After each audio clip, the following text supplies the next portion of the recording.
To speed up your work, .wu allows you to copy-paste styling properties from one component to another with only a few clicks. This works by simply right-clicking on the component you want to copy the style from, clicking on Copy Style, and then simply clicking on the component you want to apply the style to.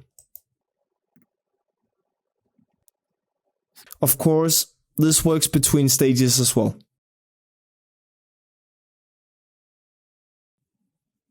You'll notice this little notification up here to the left. To finish the copy style workflow, click the Finish button.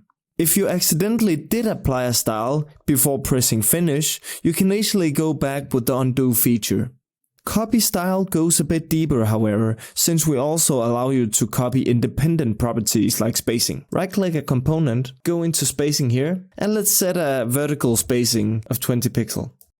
You can now click on the Format brush here to copy the spacing and paste that onto other components. On a last note, remember that different components do have different style settings. So if you copy and apply styles between different types of components, only the supported properties that they have in common will be applied.